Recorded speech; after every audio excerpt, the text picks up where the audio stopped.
हाँ तो hello students, start करते हैं आज कुछ प्रॉब्लम जो आपके द्वारा भेजी गई हैं। उस पर आज चर्चा करेंगे कि उन क्वेश्चनों को हम किस प्रकार से डायरेक्ट कर सकते हैं, सीधे सीधे किस तरीके से करेंगे, उसका करने का प्रॉपर तरीका भी और डायरेक्ट तरीका, कितना भी लंबा क्वेश्चन हो।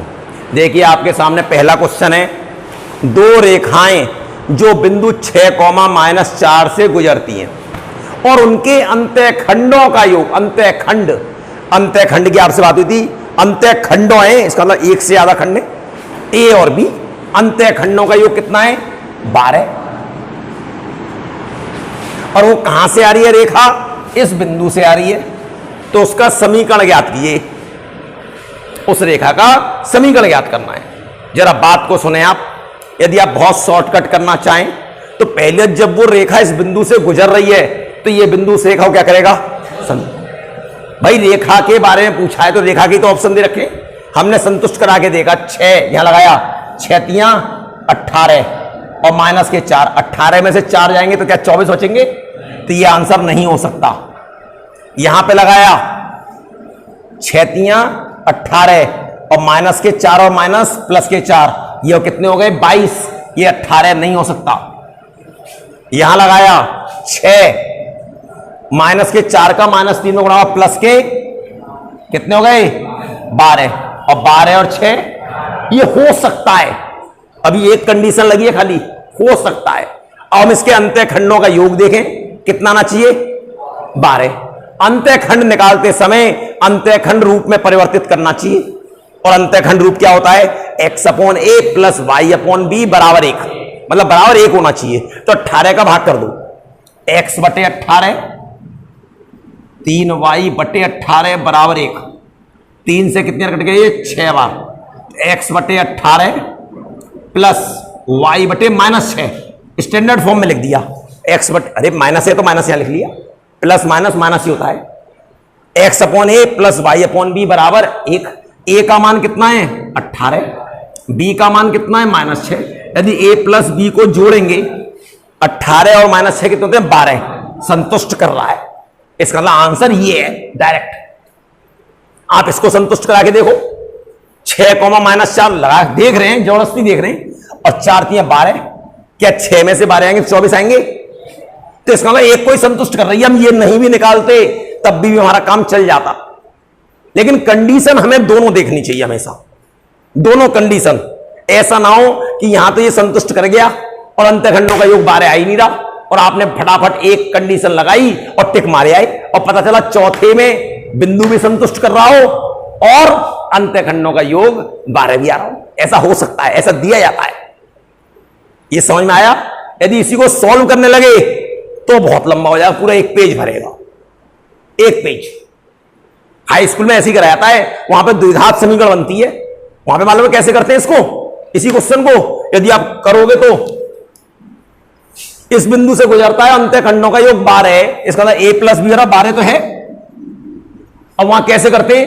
x/a + y/b बराबर 1। x/a + y/b का मान लगाएंगे, कितना आएगा? 12 - a। अब ये किस बिंदु से आ रहा है? 6, -4 से। 6/a -4/12 - a बराबर 1। लघुत्तम लोगे, हल करोगे, ये द्विघात समीकरण बन जाएगा। जब लघुत्तम लोगे तो a² आएगा, फिर हल करोगे तो पूरा 1 पेज भर जाएगा। तो ये सुपर टेक्निक है देखते ही खटाक करने की। अगला देखिए, अगला भी आपको बड़ा लंबा लग रहा होगा। देखिए कितना लंबा लग रहा हो, क्या कह रहा है? यदि मूल बिंदु से रेखाओं इतने और इतने पर डाले गए लंबों की लंबाइयां p और p1 है। मूल बिंदु से लंब पड़ रहे हैं, लंबाइयां कितनी है? p और p1। तो इसमें से कौन सा सही है? बहुत ध्यान से देखिएगा, ध्यान देने की जरूरत है। मूल बिंदु से लंब डालना है, और मूल बिंदु से लंब क्या होता है? c/√a² + b²। आपको समझाया जा चुका है। क्यों? कि यदि ax + by + c बराबर 0 है, मूल बिंदु से जब आप लंब डालेंगे p बराबर 0 लाएंगे, 0, ये 0, c/√a² +, यही तो आता है, यही आता है नहीं आता? तो एक काम करें, ये तो कॉस और साइन में है, इसे भी कॉस और साइन में चेंज कर लें। ये 1/cos होगा, ये 1/sin होगा, साइन का इसमें गुणा होगा x sin theta plus y cos theta. जब लघुत्तम सब, ध्यान से देख लो, जब साइन और कॉस लघुत्तम आएगा तो इधर जाएगा, कितना आएगा a sin थीटा। और अब कहां से लंब डालना है, 0,0 मूल बिंदु से p, ये 0 हो जाएगा, आपको मालूम है ये 0, c बचता है खाली a sin theta cos theta, यही तो बचता है, बटे अंडर रूट कितना आता है x के गुणांक का वर्ग, ये साइन स्क्वायर थीटा हो जाएगा, ये cos है, आखिर ये 1 हो गया। आपको इधर 2 थीटा में दिखाई दे रहा है, तो इसको भी 2 थीटा में चेंज करना चाह रहे हैं हम, जो तरीका है आपके पास। अरे 2 का गुणा दोनों ओर कर दिया,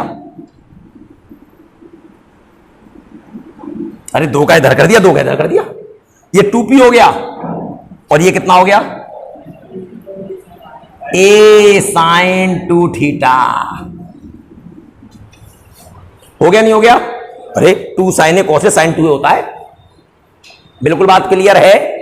अब जरा देखिए इस पे लंब डालिए, इस पे लंब कितना दे रखा है p1, जब 0,0 से ये तो 0 जाएंगे, कितना जाएगा c बटे अंडर रूट x के गुणांक का वर्ग प्लस y, कितना 1 आ जाएगा, नहीं आ जाएगा? आप कह रहे हो तो लिख दे रहा हूं भाई साहब, जरूरत नहीं है।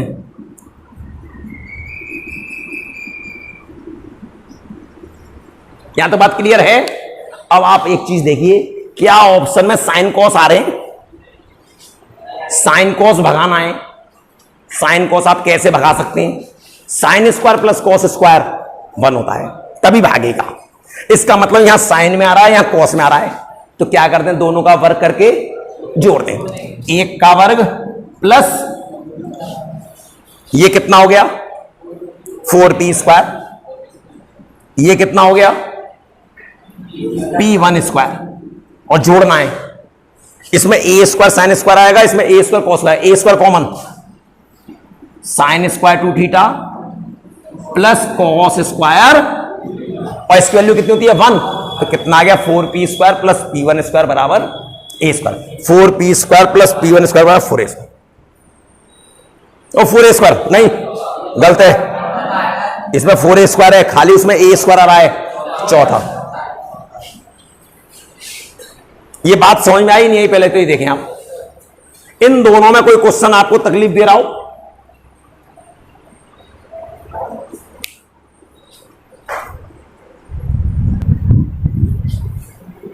तो देखिएगा अगले क्वेश्चन, क्वेश्चन नंबर 3 क्या कहता है, 2 बिंदुओं P तथा Q के निर्देशांक दे रखे और PQ को बिंदु R तक होगा, तक इस प्रकार बढ़ाया गया कि PQ बराबर 3QR। बात को समझिएगा, 2 बिंदु ये रहे PQ, अब Q को R तक इस प्रकार से बढ़ाया, इसको बढ़ाया R तक कि PQ जो है वो QR का तिगुना है। मतलब यदि QR 1 है तो PQ 3 है, यदि इसे 2 लिखोगे तो ये कितना है 6 है। तो कहता है R के निर्देशांक बताओ, P के कितने 2,4, Q के कितने हैं -4, -2, इसके पूछें। अब इसमें वाहे वाहे लगाओगे, अंत है, हम तो अंत से करेंगे, लेकिन यदि आपने वाहे लगाने की कोशिश की है, वाहे यदि आप इसे वाहे लेके चल रहे हो तो M1 कितना होगा, कितना होगा 4 होगा, बिल्कुल सही, क्योंकि पहले बिंदु से यहां तक का होता है M1। तो हम किस तरीके से कर रहे हैं, आप यही बात मैं समझाना चाह रहा हूं, इसमें वाहे से करना चाह रहे हैं आप, इसे वाहे ले रहे हैं आप, तो M1 होगा 4 और M2 ये होगा ये नहीं कि 3 और 1 ले लिया, गलत हो जाएगा। अब देखिए क्या होगा, x बराबर क्या होता है वाहे में, m1 x2, तो 4 इंटू -4, ये x1 y1 का काम करेगा और ये x2 y2, m2 x1 1 गुणा 2,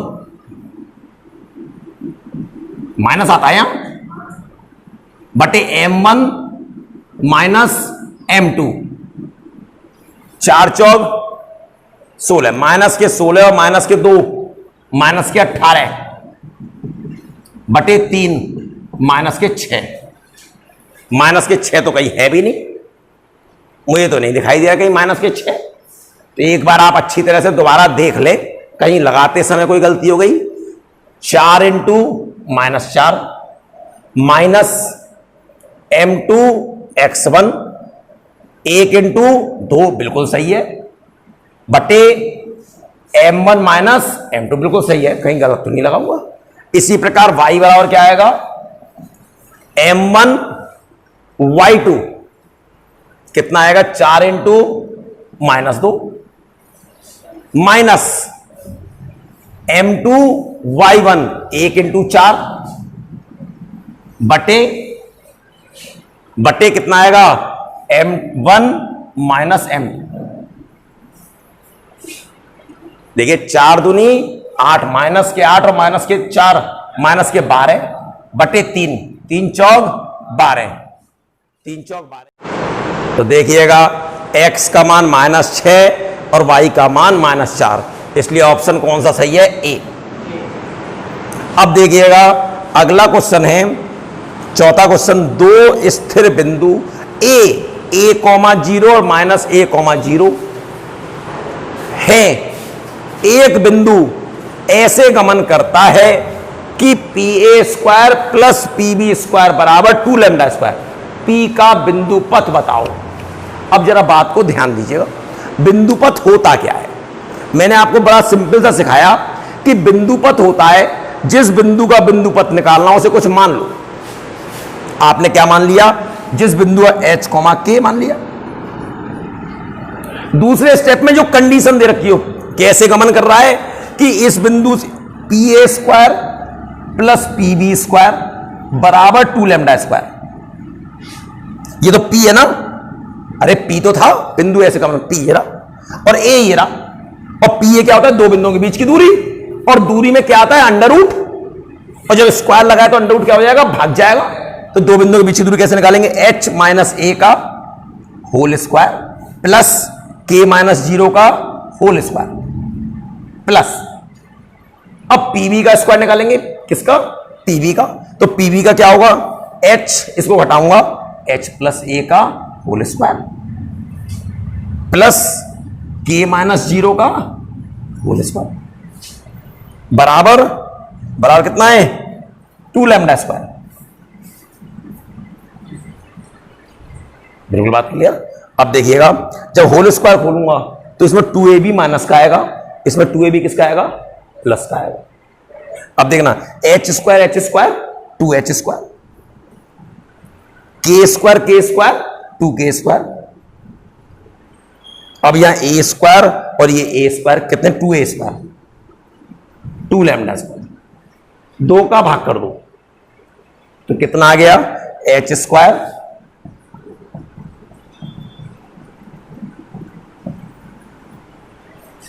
क्या आ गया आंसर, h²। अभिष्ट समीकरण क्या होगा, h की जगह x,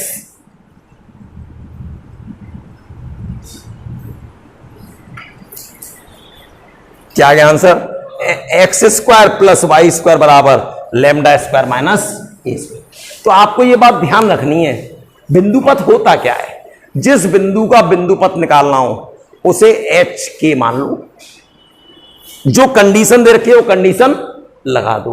लास्ट में आंसर देते समय अभिष्ट समीकरण h की जगह x और k की जगह y लगा देते।